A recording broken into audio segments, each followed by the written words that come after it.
What's going on, mate? Yeah, fucking same old, mate. Same old. Oh, we got a good one today. Yeah, mate. What's going on? Like a really good one. It took us a long time. About 10 minutes, but yeah. All righty. Let me have it. What is it? Australia's best pound for pound top 10 list. Okay. And we're going to be judging it from weight and recent credentials. Okay. Yeah.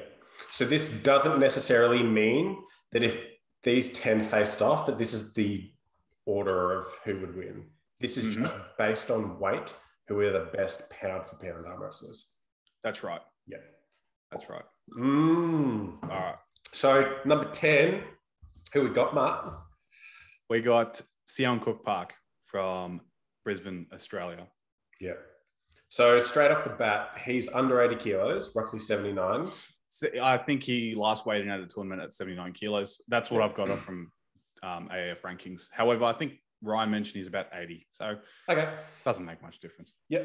So he recently had a match, probably, was it a week ago, 2 weeks ago, against Ethan? Yeah, this last Wednesday. Last Wednesday? With Ethan Tunstall. Yeah. And that was 3-1. That's right. Yeah. So just to emphasize, we're focusing on right hand.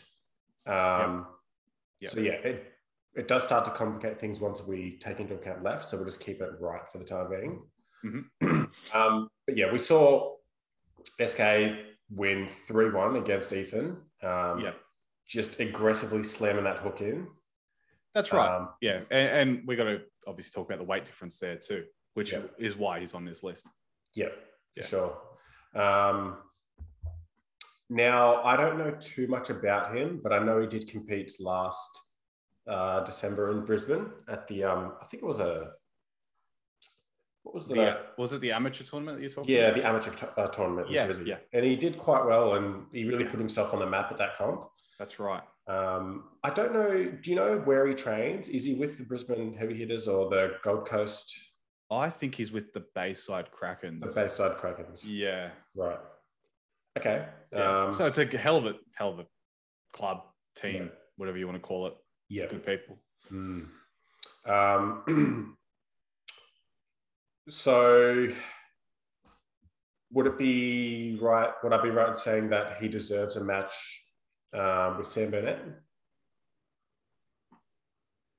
I think so. I can't remember if Nick Burnett had a match with Ceon. Yeah. Now, that's, again, special mention to Nick because he could be on this list as well. I just haven't seen much except for him winning against Bo at the recent Powerhouse tournament that we had, or Supermatch Series. Yep. Okay. Yeah. So I would say before Sam, that's who I would verse because he's readily available up there right now. And, of course, like interstaters can't go or come. So that's So that is a match that can happen, and probably should. Okay, I'd love to see it. Yeah, let us know who wins that. Yeah. We'll move on to number 9, who has he recently won WA state titles under 80, left and right. Yeah, Luke Ramponi. Yeah, someone who doesn't get talked about very often either. No. He's had wars with Blue on the left in the past. Yeah. And Blue's left is no joke. He might not train it, but still fucking strong. Yeah, 100%. Now, I've trained with Luke quite a bit as he sometimes works down in Melbourne. Okay. So whenever he's down, pick him up from ground, off to the hop, and we get a good Wednesday night session. Nice. And he's a predominantly left-hand specialist. Yeah, agreed. But he does have a right arm on him. Yeah. I think he's really developed that. Yeah. From seeing his results and even feeling him on the after table at the W8 state tournament. Yeah. Yeah. So, yeah, I mean, you've pulled him more recently than I have. That's right. So you have a more accurate gauge of where he's at. Yeah. But yeah, I would like to see him against quite a few of the people on this list. I'd like to throw him into Brisbane for like 3 weeks and just see how he goes with everyone there. Yeah. Cool. Yep. Obviously, it's a bit hard with COVID. Not really anything interstate happening at the moment besides the occasional comp in WA and Queensland. Yeah. Nothing in Vic and New South Wales. We're the problem children of the country. Yeah. That's why. Yeah. So, yeah, like I said before, a few of the people on this list I'd really like to see a match with. He's lost a lot of weight. He used to be into the mid-90s to high 90s a few years ago. But he's come down a weight class or two. And he looks really good where he is now. Oh, yeah, absolutely. So, yep. Number 8. What can we say about this specimen? He's very well known on the internet. Yeah. Mr. Dankius Taran Broad. Taran Dankius Broad. So, Taran's, if I'm not mistaken, just over 80 kilos, probably between 80 and 84 kilos. I'd say about there. Yeah. He's quite a short but built guy. He loves to hook. Yeah. And he's very, very strong in his groove. Yeah. Yep. We both felt him. We know where his strength is. That's for sure. So we've seen him have wars with quite a few people in the past. Sam Burnett, Josh Barker. Yeah. And yeah, he's not afraid to step up a weight class when he competes as well, just to test himself. What I will say is that I still think he needs to become a more complete arm wrestler and work beyond that hook that he has. Yeah. I think once he fills in a few holes and really gets his top game happening, I really think he's going to start doing a lot of damage around with the people in his weight class. Agreed. I think having access to every move it makes you just so much such a better arm wrestler. Yeah. I mean, when Taran last came to Melbourne, you were here, we made him throw up within about 10 minutes. Yeah, I think that's a record. Yeah. Gave him the old house of pain treatment. Yeah. But yeah, super strong dude. Trains really hard. But yeah, so his weight, I don't think it's changed. It's probably around that like 82 kilo, 82.34657889. He's probably going to explain it like that in the comments. Good on him. 100%.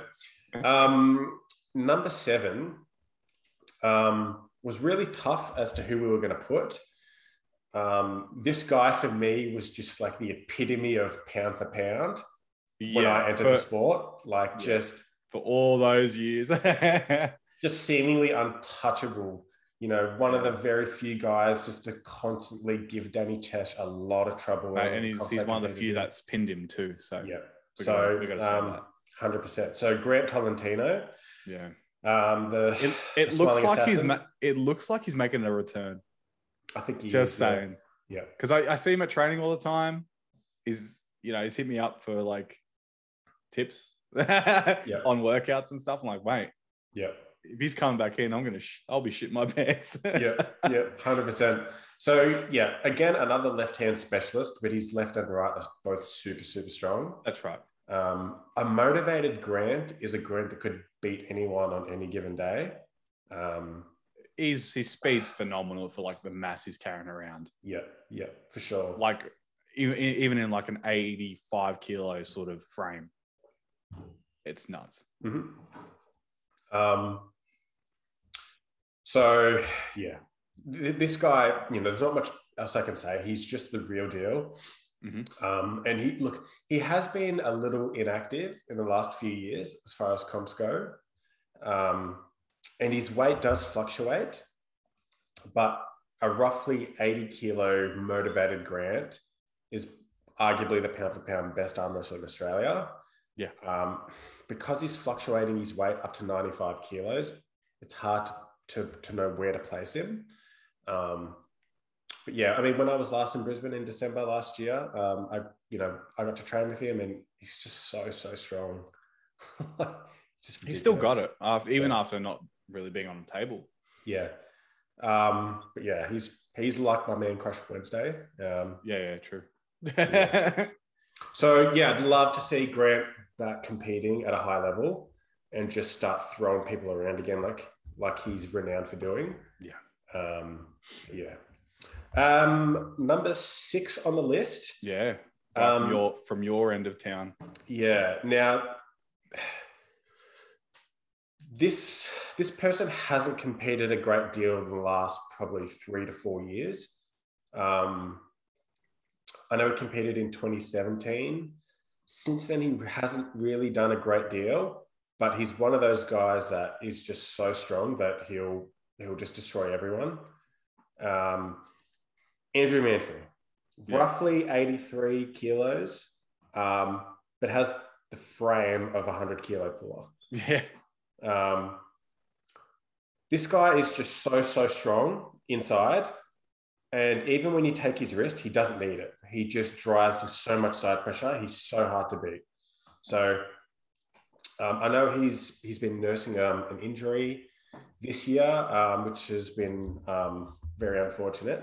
But when he is healthy, he's just phenomenal. He's dangerous. I mean, I know that earlier in the year, he did go to Queensland to train with some of the Brizzy guys. And he was given, actually it might have been a little bit earlier than that.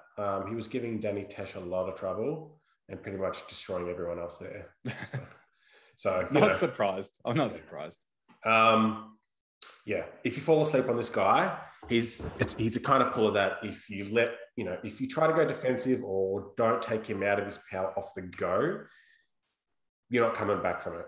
Yeah. Like, I don't care who you are. So probably the strongest, probably the most raw power on a roughly 80-kilo puller I've ever seen. Yeah. Because he's not very explosive. He's a slow mover. He just has a lot of... He's like a torque machine. Yeah. So it's only fair that we put Andrew roughly in this mix. And I know that he has wars in training all the time with number 2 on this list. Yeah. So... Yeah, as you'll find out. Yeah. Do you want to introduce number 5, Matt? Number 5. Home territory. Number 5. My boy from Wollongong, New South Wales. Yeah. Josh Barker.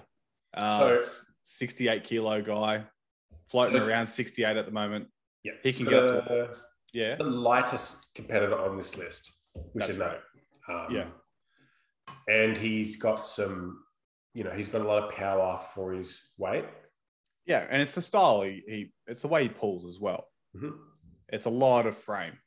Yeah, a lot of frame, a lot of bone on bone sort of pulling, and that's to his success. He's done very well with that style. Yep. So I know he has pins on people like Sam Burnett and Taran Broad, who are 15 to 20 kilos heavier than him. Yep. Anywhere from 10 to 20, I should say. Yeah, I'd say 10 to 20. And I think he could upset quite a few people on this list. Mm-hmm. So yeah, absolutely.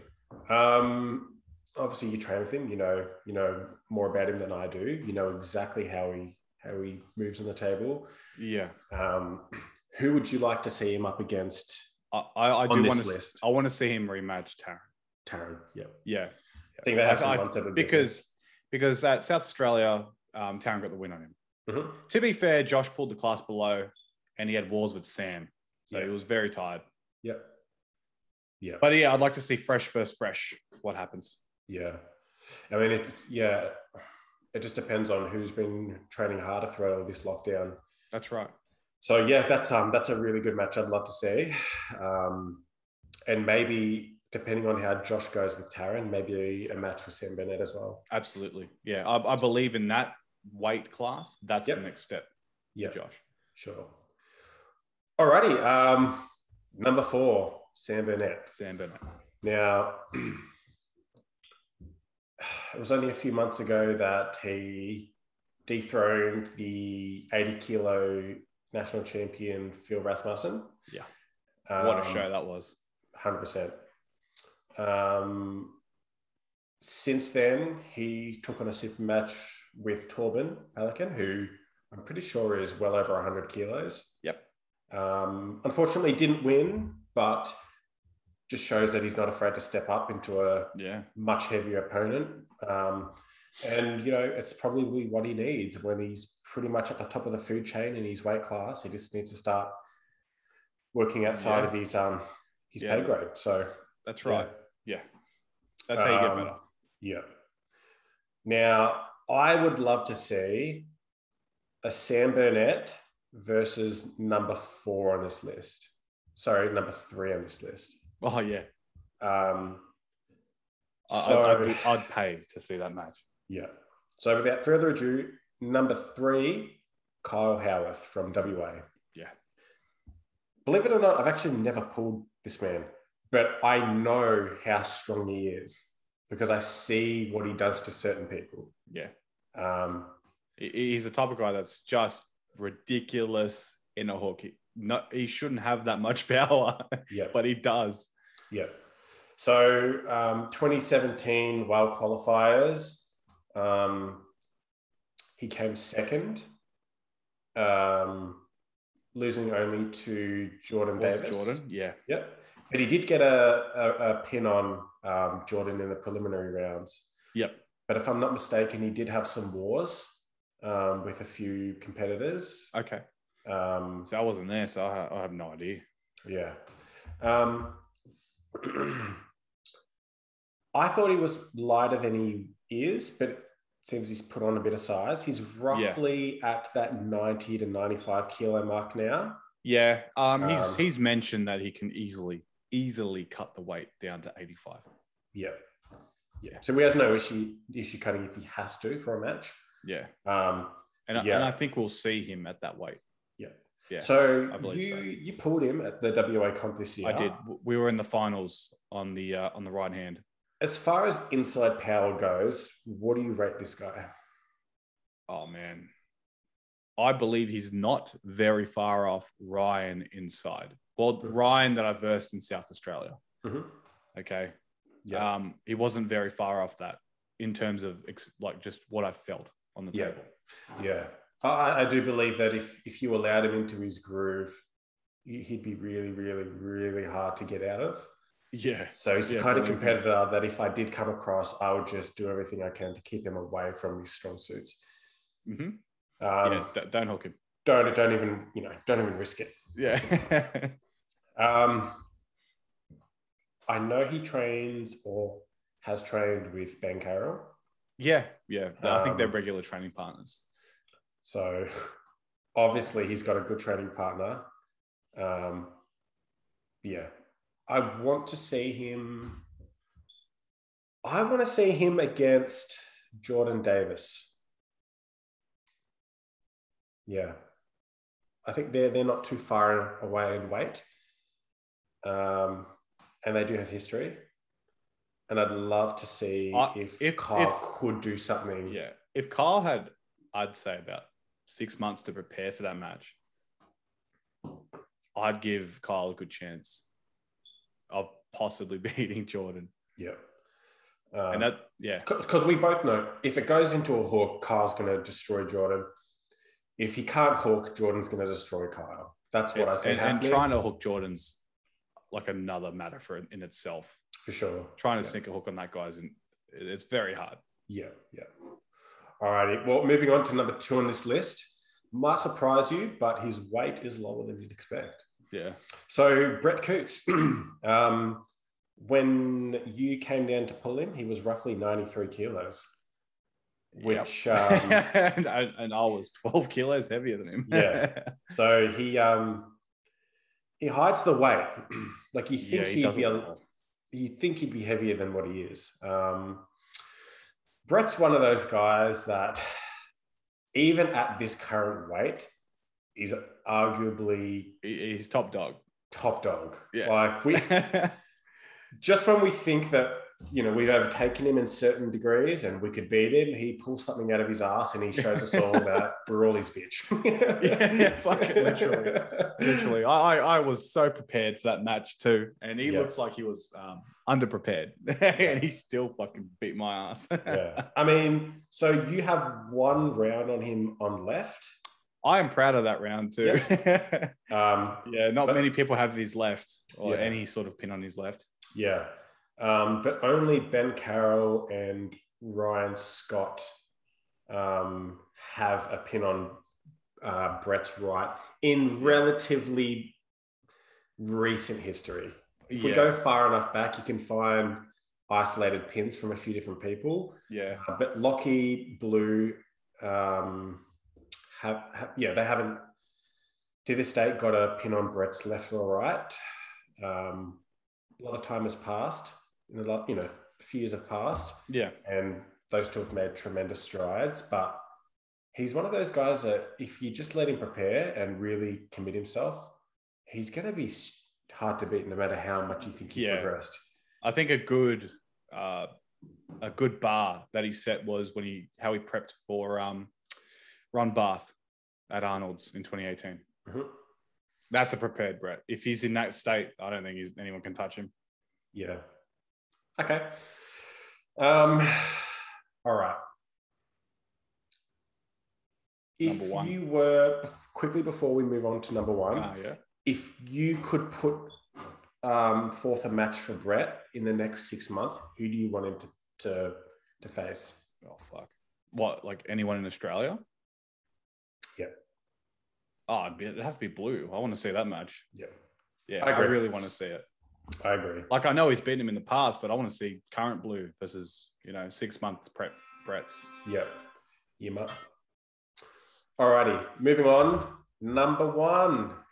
God, who could it possibly be? Fucking let me just move some shit around and try to find out who it is. I think it's Jordan Looks like Davis. I lost me fucking page, Mark. Yeah, good old Jordan.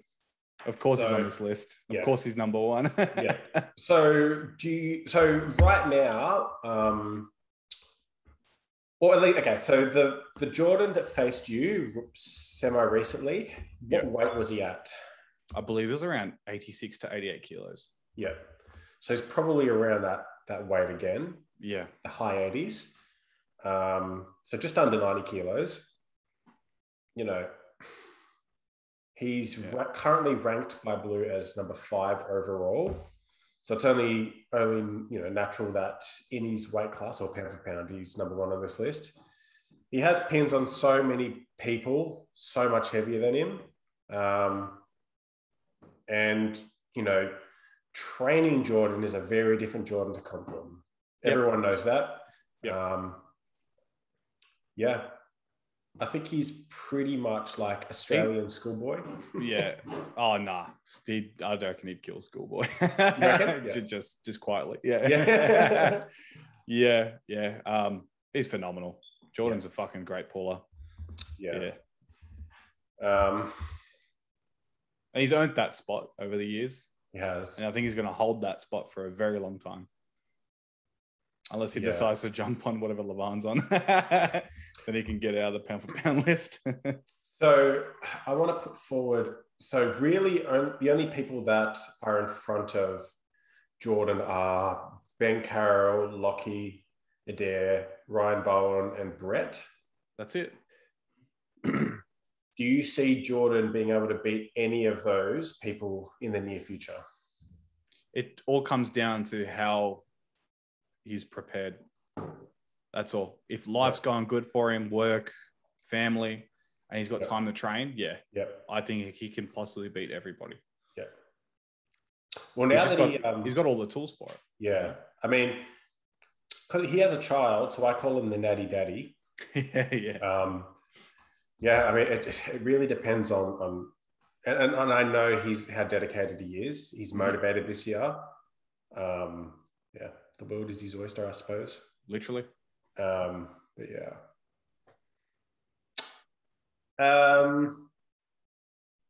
any honorable mentions?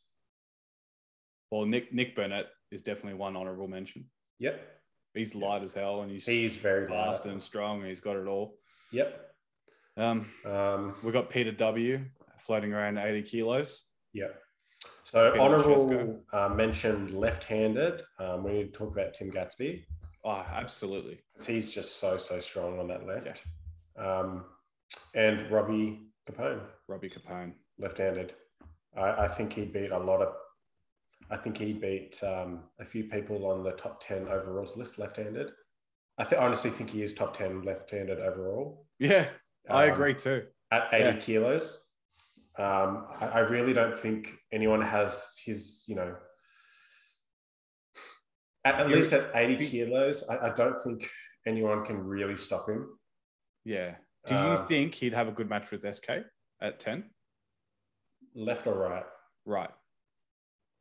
I think he'd beat SK. On the right. Okay. Because I think that should be a good match then. Just stylistically, SK is going to go for a hook. Rob is going to more aggressively press. Oh, nice. Yeah. He's a ballsy presser too. Yeah. So unless SK can keep him out of his press through an aggressive high hook or top roll, it's hard to say. And look, I haven't gripped up with SK. I feel like I'd need to feel him to know. Yeah. But yeah. So that's the list, Matt. Let us know in the comments, guys. Have we missed anyone? Would you change anything? Yeah. Give us your own version of the list. Yeah. I'd love to see it. Yeah. So, just because this is the pound for pound list that we gave, that doesn't necessarily mean that this is where everyone sits overall in that list. Jordan is number one, but I do think Brett is number one on that list if you take out a weight. Yeah. So, yeah. There's a few places that trade, but overall, that's how we're looking. Yeah. But yeah, I want to see Jordan stack on some weight. I'm pretty sure he. I think he's tried for a very long time to put on weight. I think it's too much of a chore for him. Yeah. Yeah. That sucks. It does. So, all right. Well, let's leave it there, Mark. So I'm pretty happy with that list. Yeah. Let's see what happens in the comments. I know. I just want it to be a shitstorm in the comments. Just start some shit. I don't care if you're a random. Just do it. Just start throwing hands with the people in the comments. All righty. Take care, guys. We'll catch you next time. See yous.